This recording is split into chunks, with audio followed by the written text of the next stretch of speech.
నమస్తే, welcome to our channel. నేను సిరి.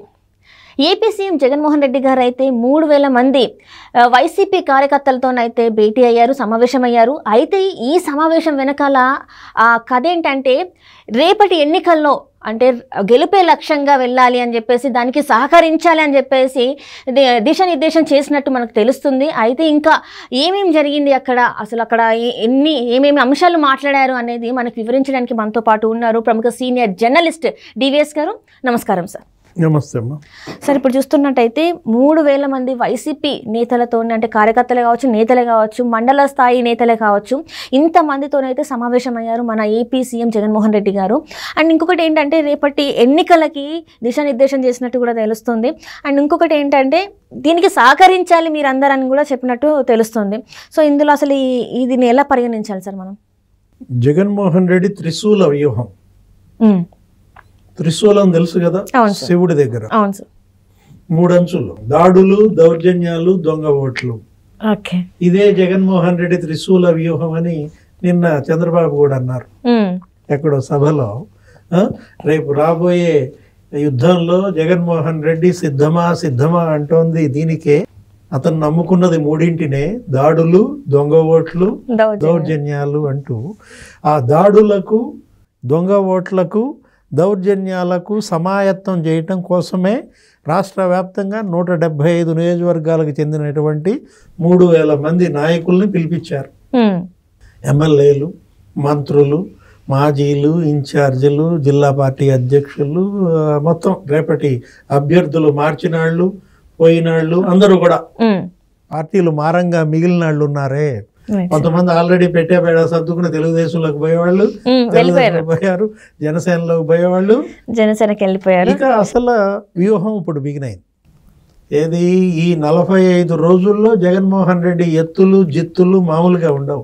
గజకర్ణ, Gokarna, tuck టమార విద్యలన్నీ వాడుతున్నాడు. ఇప్పుడు ఏం జరుగుతోంది ఈరోజు? దిశానిర్దేశం ఏంటా అంటే ప్రతి పోలింగ్ బూత్కి 15 మంది నీలికేయుల్ని సిద్ధం చేయమన్నాడు. కాలికేయులు కాస్త నీలికేయులు అయిపోయారు.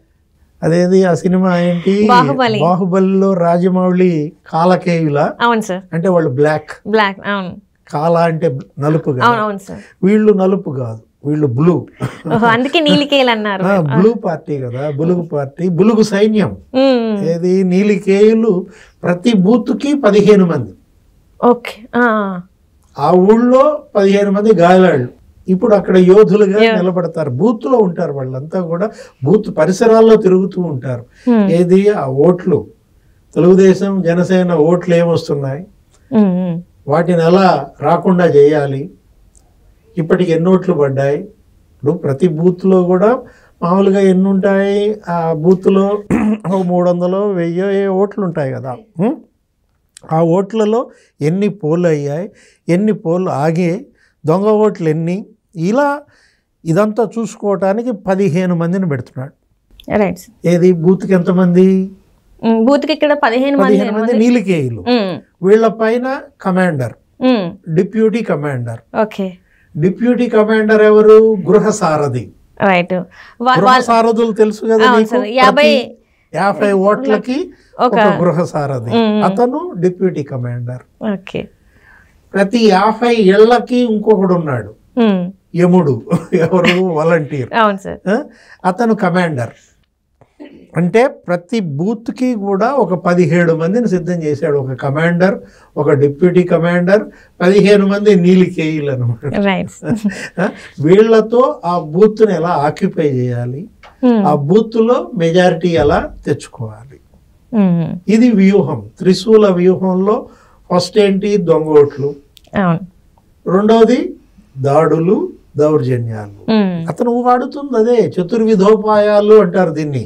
ఏంటి? సామధాన భేద దండోపాయాలు. మనం సామం ఏంటంటావు, నచ్చ చెప్తాం, మర్యాదగా నీకు ఎంత వచ్చింది ఏంటి. వాళ్ళు ఇంటింటికి తిరుగుతున్నారు కదా, మీ ఇంట్లో బటన్ నొక్కడం వల్ల ఇంత పడింది, నీ పిల్లాడికి ఎంత వచ్చింది, అమ్మఒడి ఇంత వచ్చింది. ఈ 5 ఏళ్ల పరిపాలనలో జగన్మోహన్ రెడ్డి బటన్ నొక్కడం వల్ల ఆ బూత్ లో, ఆ ఇళ్లలో, ఆ ఓటర్లకు ఎంతెంత అందాయి ఏంటి. ఇంటింటికి వెళ్తారు, నచ్చ చెప్తారు, మాకు ఓటేయమంటారు. ఆ ఓటు పడేటట్టుగా ఉంటే ఓకే, ఓకే. ఆ ఓటు పడకుండా తెలుగుదేశంది జనసేనది అని సిమ్టమ్స్ కనపడ్డాయి అనుకో, అప్పుడు రెండోది వచ్చు, ఏది దానం. ఏదో ఒకటి వాళ్ళు ఇస్తారు. ఇప్పుడు ఆల్రెడీ పంచి పెడుతున్నారు తెలుసు కదా, వెల్లంపల్లి శ్రీనివాస్, అంబటి రాంబాబు వీళ్ళందరూ కిట్లు బయటికి తీశారు. ప్రతి చోట నీకు కిట్ వాలంటీర్లను పిలవటం. ఇవాళ ఏం జరిగింది, ఆ గిద్దలూరులో అన్నారు రాంబాబు, ప్రతి ఒక్కళ్ళకి పిలవడం, వాళ్ళతో ఆత్మీయ సమావేశం, వాలంటీర్లు వాళ్ళకేంటి 5,000 క్యాష్ ఇచ్చాడంట, ఒక్కొక్కడికి 5,000. తర్వాత స్వీట్ బాక్స్, ఇక చీర, తర్వాత షర్టు ప్యాంటు కలిపిన ఒక ఇది, టిఫిన్ క్యారియర్లు, తర్వాత ఫ్లాస్క్లు, జగన్ ఫోటోతో కప్పులు, కుక్కర్లు. ఇప్పుడు ఇదంతా చెవిరెడ్డి భాస్కర్ రెడ్డి మోడల్. చంద్రగిరిలో చెవిరెడ్డి భాస్కర్ రెడ్డి ఏ మోడల్ అయితే వాడి పదే పదే అక్కడ గెలుస్తున్నాడో అదే నచ్చింది ఎవరికి, జగన్మోహన్ రెడ్డికి. చెవిరెడ్డి భాస్కర్ రెడ్డితో వీళ్ళకి తర్ఫీదు శిక్షణ ఇప్పించాడు అనమాట. చెవిరెడ్డి మోడల్ ని మొత్తం 175 నియోజకవర్గాల్లో వాడుతున్నాడు. అదే ఇది, ఏది త్రిశూల వ్యూహం. తిరుపతి పార్లమెంట్ లో నువ్వు చూసావు కదా, ఎన్ని వేల దొంగోట్లు. ఆల్రెడీ అక్కడ మున్సిపల్ కమిషనర్ ని బెదిరించి అతన్ని ఐడి తీసుకున్నారు, పాస్వర్డ్ ఐడి అతని దగ్గర తీసుకుని, ఎవరాయన పేరు గిరీష, ఎపిక్ కార్డులు వాళ్ళు డౌన్లోడ్ చేసి 30,000 ఓట్లు దొంగోట్లు, దొంగ ఐడి కార్డులు సృష్టించారు. ఒక నియోజకవర్గంలో 30,000 దొంగోట్లు అంటే ఇప్పుడు అదే కదా ఇవాళ ఎలక్షన్ కమిషన్కి వీళ్ళందరూ ఫిర్యాదులు చేస్తోంది తెలుగుదేశం, జనసేన, బీజేపీ. ప్రతి నియోజకవర్గంలో 10,000 నుంచి 20,000 దొంగోట్లు ఉన్నాయంట. రైట్. అంటే ఇప్పుడు కేసినేని నాని గారి పేరు కూడా వినిపిస్తుంది కదా సార్. అంటే ఇదే ఒక దగ్గర ఏంటంటే కేసినేని నాని గారు, తెలుగుదేశం పార్టీ మీకు 5 రూపాయలు ఇస్తే దానికి 3 రెట్లుగా మేము ఇస్తాం, అంటే 1,000 ఇస్తే మేము 3,000 ఇస్తాం, వాళ్ళు 1,00,000 ఇస్తే 3 లక్షలు ఇస్తాం. సో ఇట్లా ఇక్కడ 1,00,000 అంటే 3 రెట్లు ఎక్కువ, అక్కడ 3 లక్షలు ఇస్తామని చెప్పేసి చెప్తున్నట్టు. అయితే ఆ వీడియో కూడా వైరల్ అయిపోతుంది. సో దీని మీద ఎలాంటివి అయినా ఉంటాయా సార్? మరి వాళ్ళు 100 ఇస్తే నేను 200 ఇస్తా, వాళ్ళు 200 ఇస్తే నేను 600 ఇస్తా. ఏది కేసినేని నాని? కేసినేని నాని తెలుగుదేశంలో ఉన్నప్పుడు తెలుగుదేశం పలుకులు, చంద్రబాబు నీతి వాక్యాలు, భగవద్గీత చెప్పాడు. ఇప్పుడు పార్టీ మారేటి వచ్చాడు, జగన్మోహన్ రెడ్డి దగ్గరికి వచ్చినప్పుడు మరి ఇదంతా కూడా ఏది ఇదే భాష, ఏది ప్రలోభాలు, దాడులు, దౌర్జన్యాలు మనం చూస్తున్నాం అన్నమాట. ఏ గూటి చిలక ఆ గూటి పలుకు. ఇప్పుడు కేసినేని నాని ఏ గూటిలో ఉన్నాడు, వైసీపీ గూటికి చేరాడు కాబట్టి వైసీపీ పలుకులే అతని నోటి వెంట వస్తాయి. అక్కడే కాదు, ప్రతి చోట అదే. ఏది భారతీ సిమెంట్స్ లోగో ఏంటి, 3 times బెటర్. 3 times బెటర్ అంటే ఇప్పుడు నువ్వు చెప్పిందే అన్నమాట. వాళ్ళు ఎంత ఇస్తారో అంతకన్నా 3 రెట్లు రేపు పొద్దున ఓట్లకు కూడా డబ్బులు అదే అన్నమాట. వీటన్నిటిని దాటుకుని నిలబడాల. ఏది నీలికేయులు ఇప్పుడు అక్కడ ప్రతి పోలింగ్ బూత్ లో 15 మంది ఉన్నారంటే ఆ 15 మందిని తట్టుకునే సామర్థ్యం, మరి దానికి కౌంటర్ ఆర్మీ. ఇక్కడ బ్లూ ఆర్మీకి కౌంటర్ గా ఎల్లో ఆర్మీ అక్కడ సిద్ధంగా ఉందా? ఎక్కడ తెలుగుదేశంలో, జనసేనలో వీళ్ళని కాపు కాల్చుకునేటటువంటి మరి ప్రతి వ్యూహం ఉండాలి. జగన్మోహన్ రెడ్డి వేస్తున్నటువంటి ఎత్తులను చిత్తు చేసేటువంటి వ్యూహం చంద్రబాబు ఏది ప్లాన్ చేస్తారు, పవన్ కళ్యాణ్ ఏది డిజైన్ చేస్తారు, తెలుగుదేశం, జనసేన ఇప్పుడు ఈ వైసీపీని తట్టుకుని ఎలా నిలబడగలుగుతుంది? మనం చూస్తున్నది మీ కంటికి కనపడుతోంది, మీడియాలో వస్తోంది. ఆ తాయిలాలు, కుక్కర్లు, ఫ్లాస్క్లు, కప్పులు, చీరలు, ఇవి సరే, ఇవి మామూలే. ఇది చాలా కేవలం పొట్టు మాత్రమే.